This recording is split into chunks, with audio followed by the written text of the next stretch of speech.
Hello everyone, welcome to all of you. देखिए, आज vector series में फोर्थ नंबर लेक्चर हम लेकर आए हैं। फोर्थ लेक्चर ये है। आज देखेंगे क्या, इससे पहले हम का लेक्चर जो था उसमें देखे दो वेक्टर का कैसे रिजल्ट फाइंड आउट करते हैं। इसके लिए हम डेरिवेशन देखे, उसमें ट्रायंगल ऑफ एडिशन को हम लोग अच्छे से देखे हैं। ठीक है, आज देखेंगे क्या, अभी का टॉपिक क्या है, अभी देखेंगे एक वेक्टर रिजल्टेंट के साथ जो एंगल बनाता है उसको कैसे हम फाइंड आउट करेंगे, इसके बारे में देखेंगे। उसके बाद कुछ स्पेशल केस देखेंगे रिजल्टेंट फाइंड आउट करने का। ठीक है, तो देखते हैं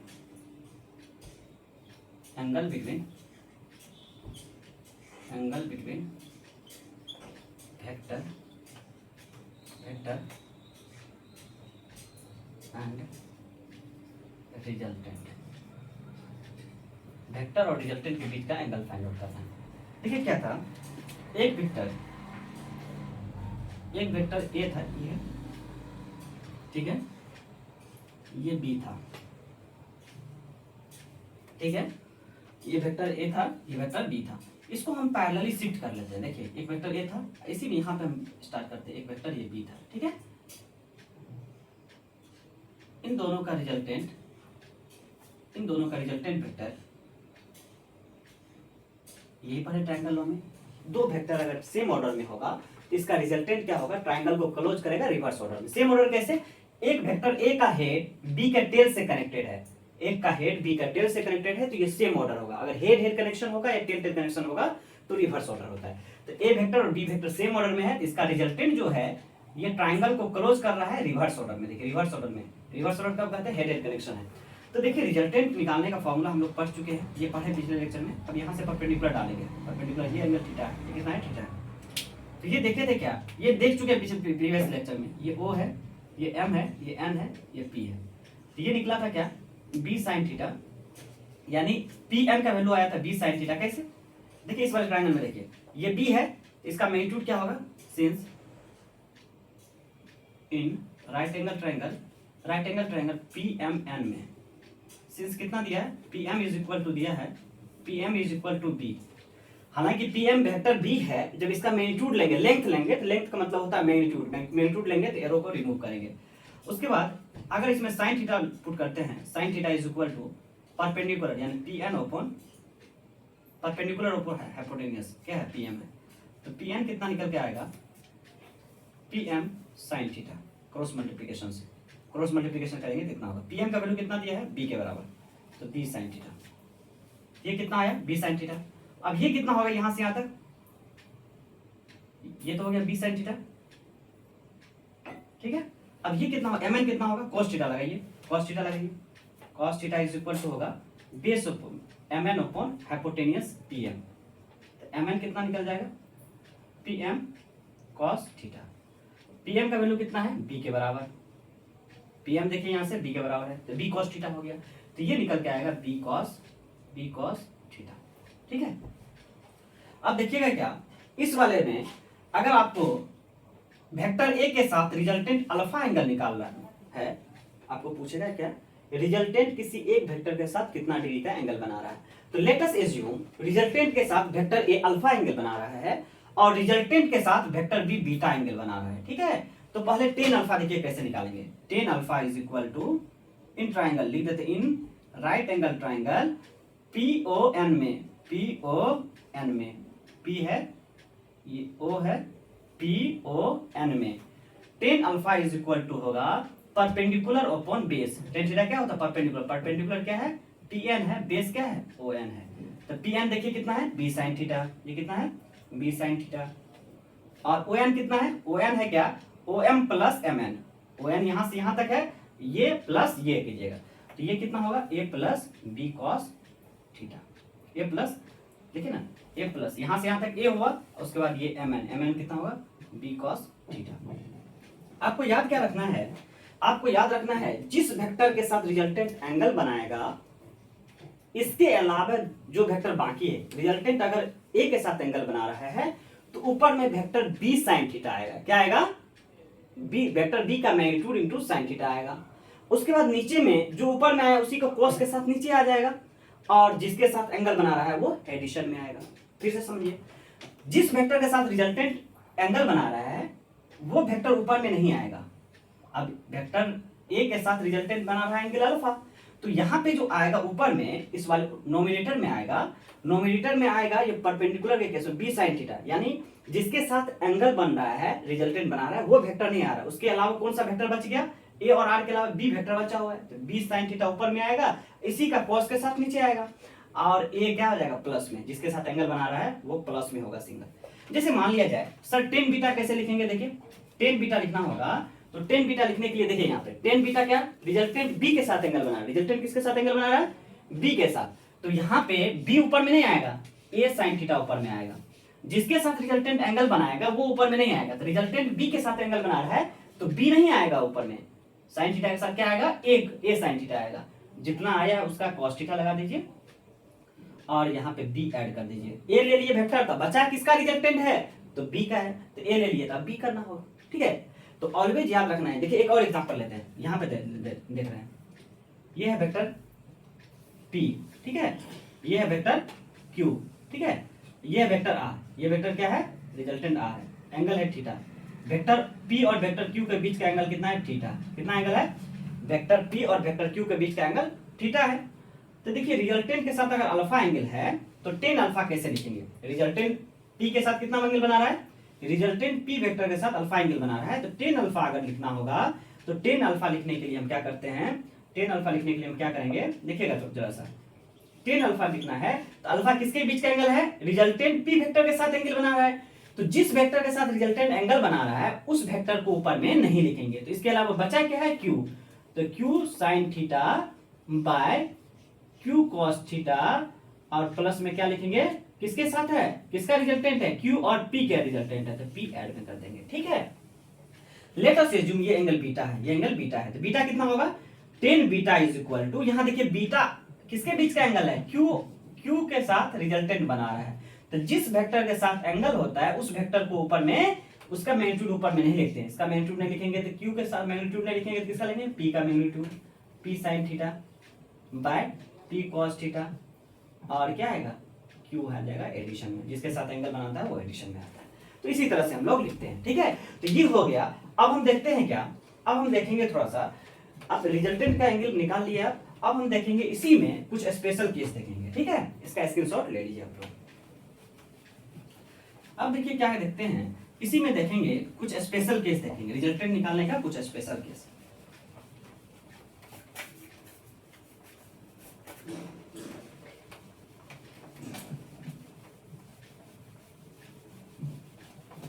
बहुत इजी है ये सब, बहुत इजी है। क्वेश्चन का सीरीज आएगा इसी में, जैसे क्योंकि थोड़ा सा बेसिक जब पढ़ा देंगे तभी क्वेश्चन बनेगा आपसे। तो आज के लेक्चर के बाद क्वेश्चन आएगा, ठीक है। आज भी अभी क्वेश्चन आएगा, कुछ क्वेश्चन आएगा। देखिए क्या होता है, सम स्पेशल केस, क्या लिखा है?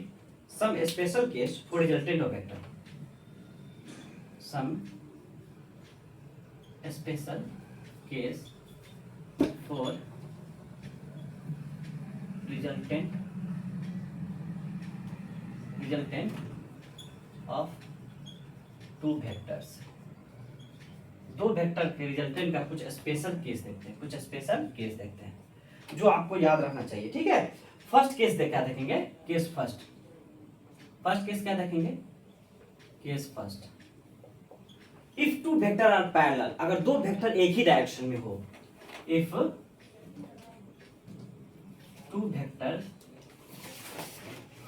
two vectors are in same direction, दो वेक्टर सेम डायरेक्शन में हो, इसी को लिखते हैं दो वेक्टर अगर टू वेक्टर पैरेलल हो तो। जैसे एक वेक्टर ए है, देखिएगा वेक्टर ए है, एक वेक्टर बी है, एक वेक्टर क्या है?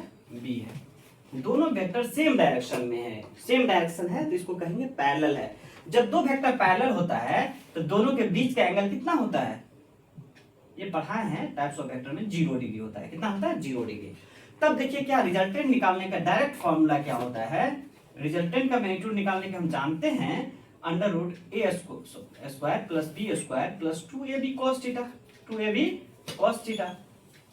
और यहाँ पे जब दो वेक्टर सेम डायरेक्शन में है तो एंगल है 0 डिग्री, तो A square plus B square plus 2ab, cos 0 का वैल्यू होता है 1, cos 0 का वैल्यू 1 होता है, तो ये क्या हो जाएगा? A square plus B square plus 2ab। Into 1, ये हो जाएगा ए प्लस बी का होल स्क्वायर।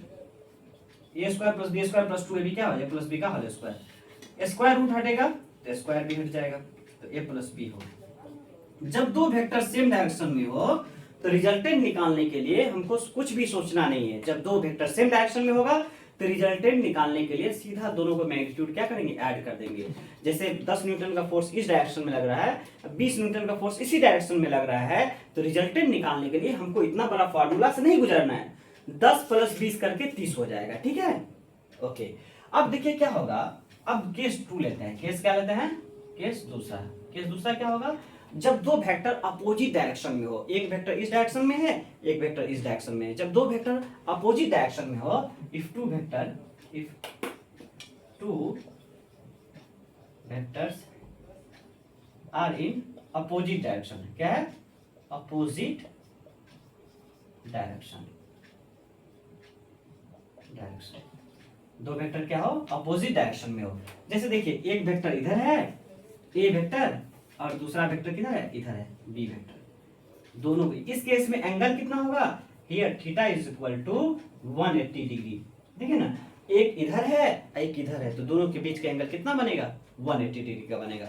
जब दो वेक्टर एंटी पैरेलल हो, इसको एंटी पैरेलल भी बोलते हैं, ठीक है, तो एंगल कितना होगा, 180 डिग्री। तो इस केस में क्या करेंगे, रिजल्टेंट निकालने का देखिए फॉर्मूला हम जानते हैं।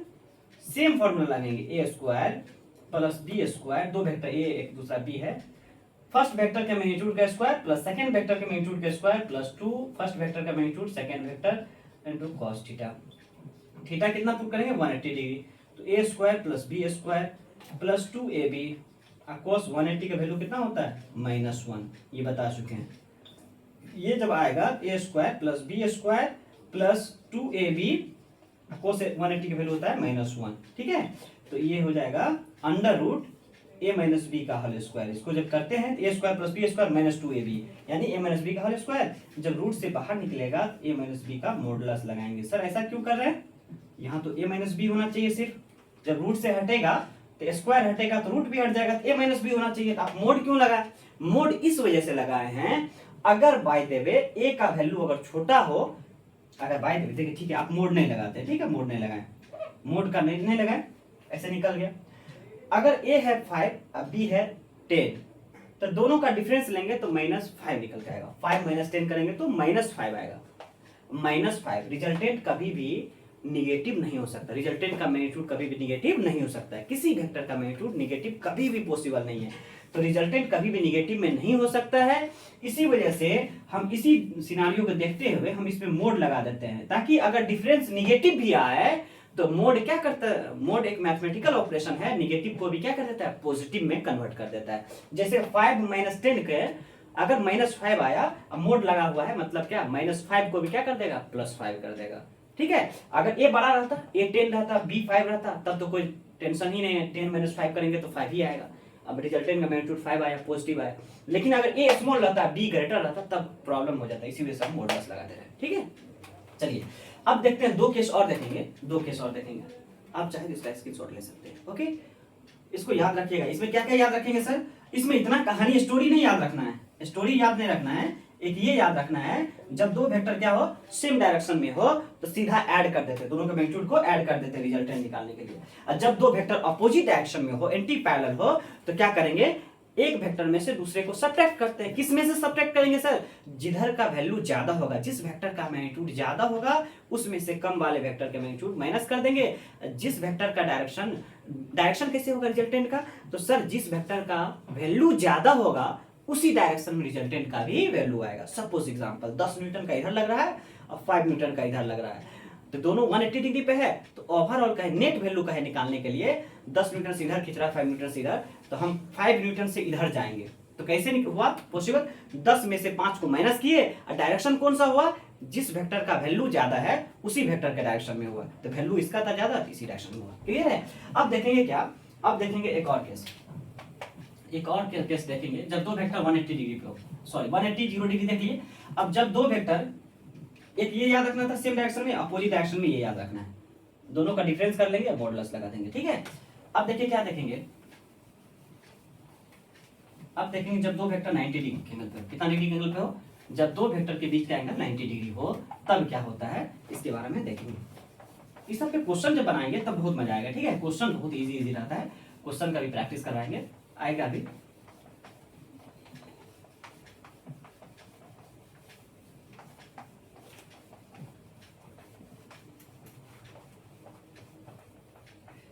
देखिए इसका देख लेते हैं,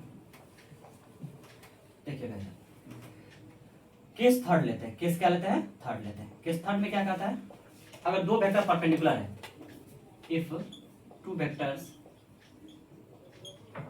are perpendicular to each other, जब दो वेक्टर परपेंडिकुलर है तब क्या होगा, जैसे एक वेक्टर ये है ए, एक वेक्टर है बी। अब दोनों के टेल टेल मिल रहा है तो एंगल कितना बनेगा, हेड हेड या टेल टेल बनता है। अगर दो वेक्टर का या तो हेड हेड मिले या तो टेल टेल मिले तब जो एंगल बनेगा वही होगा दोनों वेक्टर के बीच का एंगल। तो वेक्टर बी का ये टेल है, ये हेड है, वेक्टर ए का ये हेड है, ये टेल है, तो दोनों का टेल टेल मिल रहा है तो एंगल बन रहा है 90 डिग्री। तो ये एंगल बिटवीन टू वेक्टर क्या होता है, एंगल बिटवीन टू वेक्टर का मीनिंग होता है हेड हेड या टेल टेल के बीच का एंगल। अब देखिए क्या होता है, रिजल्टेंट स्केल में निकालने के लिए वही सेम फॉर्मूला में आप पुट करेंगे तो cos 90 का वैल्यू हो जाएगा कितना, 0। तो यहाँ पे निकल के आएगा a square plus b square. तो क्या याद रखेंगे, जब दो वेक्टर 90 डिग्री के एंगल पे एक्ट हो तब क्या करते हैं, रिजल्टेंट निकालने के लिए अंडर रूट फर्स्ट वेक्टर के मैग्नीट्यूड का स्क्वायर प्लस सेकंड वेक्टर के मैग्नीट्यूड का स्क्वायर कर देंगे, ठीक है। ये कहां से निकलेगा, क्योंकि cos 90 जब पुट करोगे आप 2ab जो लिखेंगे 2ab cos थीटा, cos 90 का वैल्यू हो जाता है 0, तब ऑटोमेटिक क्या हो जाएगा, 2ab वाले टर्म क्या हो जाएगा, कैंसिल हो जाएगा, 2ab वाले टर्म कैंसिल हो जाएगा। अब देखिए क्या देखते हैं, केस 4 देखते हैं, केस 4 देखते हैं। केस 4 में क्या है सर, केस 4 में क्या है, अगर कभी भी दो वेक्टर का मैग्नीट्यूड सेम है, अगर कभी भी दो वेक्टर का मैग्नीट्यूड सेम है, लेट अस एज्यूम, मान के चलते हैं, इफ वेक्टर ए का magnitude is equal to vector B का मैग्नीट्यूड, ठीक है। जैसे देखिए ये ए है, ये वेक्टर बी है, दोनों का मैग्नीट्यूड क्या लिखा हुआ है, modulus of A is equal to modulus of B, यानी दोनों वेक्टर का magnitude of vector A is equal to magnitude of vector B, यानी दोनों का वैल्यू सेम है। तब क्या होगा सर, रिजल्टेंट तब कैसे निकालेंगे, तब जो ये आर आएगा ये कैसे आएगा, आर का मैग्नीट्यूड कैसे निकालेंगे, देखिए आर का मैग्नीट्यूड का फॉर्मूला हम जानते हैं, अंडर रूट फर्स्ट वेक्टर के स्क्वायर प्लस सेकंड वेक्टर के मैग्नीट्यूड, सॉरी फर्स्ट वेक्टर के मैग्नीट्यूड के स्क्वायर प्लस सेकंड वेक्टर के मैग्नीट्यूड के square plus 2 into first vector का मैग्नीट्यूड इंटू सेकंड वेक्टर का मैग्नीट्यूड इंटू कॉस थीटा, बीच का angle theta है। अब देखिए क्या होगा, दोनों वेक्टर का मैग्नीट्यूड इक्वल है तो हम ए के जगह भी ए पुट करते हैं, बी के जगह भी हम ए लिख सकते हैं। क्यों सर, क्योंकि दोनों का मैग्नीट्यूड क्या है, बराबर है, तो बी के जगह भी हम क्या लिख सकते हैं, ए लिख सकते हैं, ए का square plus 2a into B के जगह ए cos थीटा। आप चाहे तो बी के टर्म में इसको निकाल सकते हैं क्योंकि ए और बी बराबर है।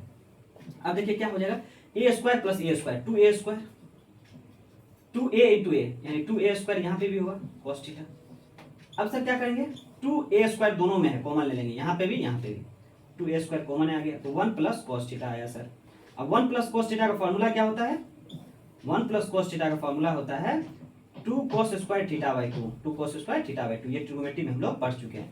तो ये देखिए 2 दो को 2 है बाहर निकल जाएगा, a स्क्वायर है तो एक a बाहर निकल जाएगा, cos स्क्वायर थीटा है तो एक cos थीटा बाई 2 जाएगा। यहाँ देखिए cos स्क्वायर थीटा बाई 2 है, स्क्वायर है तो एक बाहर निकल जाएगा। तो ये हो गया आपका रिजल्टेंट का फॉर्मूला। तो कैसे याद रखेंगे, रिजल्टेंट इस केस में फॉर्मूला याद रखना है 2a cos थीटा बाई 2, ठीक है। तो ये याद रखेगा, जब दो वेक्टर का मैग्नीट्यूड सेम रहे तब कैसे निकालते हैं, कैसे रिजल्टेंट निकालते हैं, 2 इंटू एक वेक्टर का magnitude into cos theta by 2। जैसे इसका एग्जांपल देख लेते हैं, इस पे एक एग्जांपल देखना जरूरी है। देखिए इस पे एग्जांपल हम यहाँ पे देख लेते हैं, एग्जांपल इसी से रिलेटेड एग्जांपल देखिएगा। एक वेक्टर 10 है, कितना है 10 है, दूसरा वेक्टर भी 10 है, ठीक है। एक वेक्टर कितना है 10 न्यूटन है, दूसरा वेक्टर भी 10 न्यूटन। देखिए दोनों का डायरेक्शन अलग अलग है बट दोनों का मैग्नीट्यूड सेम है, वैल्यू सेम है, ठीक है। डायरेक्शन एक का ऊपर है एक का इधर है, लेकिन दोनों का वैल्यू देखिए वैल्यू सेम है, और दोनों के बीच का एंगल 60 डिग्री है। कितना है 60 डिग्री। तब क्या होगा सर, तब क्या होगा, रिजल्टेंट निकालने का फॉर्मूला एक शॉर्टकट बताया है मैग्नीट्यूड निकालने का, 2 इंटू एक वेक्टर का magnitude into cos theta by 2। तो 60 को 2 से डिवाइड करेंगे तो 30 होगा, ठीक है। तो कितना होगा 2 इंटू 10 इंटू कॉस 30 का वैल्यू होता है √3/2, 2 कैंसिल हो गया तो 10√3। ओवरऑल आपको दिखाना क्या था, सो यहाँ पे एंगल आधा हो जाता है, 2 इंटू एक वेक्टर का मैग्नीट्यूड, और कॉस में एंगल 60 डिग्री नहीं लिखेंगे, θ/2 होता है, तो 60 के आधा 30 लिखेंगे, ठीक है। तो ये दिखाना था, क्लियर है। तो इस तरह से जब कभी भी आपको दो वेक्टर के बीच 0 डिग्री के एंगल हो यानी सेम डायरेक्शन में हो, तो रिजल्टेंट निकालने के लिए कुछ नहीं सोचना है, इतना लंबा फॉर्मूला लिखने की जरूरत नहीं है, आपको सीधा ऐड कर देना है। जब दो वेक्टर के बीच 180 डिग्री का एंगल हो, अपोजिट डायरेक्शन हो यानी, तब क्या करेंगे, बड़ा वेक्टर में से छोटा को सब्ट्रैक्ट कर देंगे, रिजल्टेंट निकल जाएगा, डायरेक्शन वही होगा जो बड़ा वेक्टर का है, ठीक है।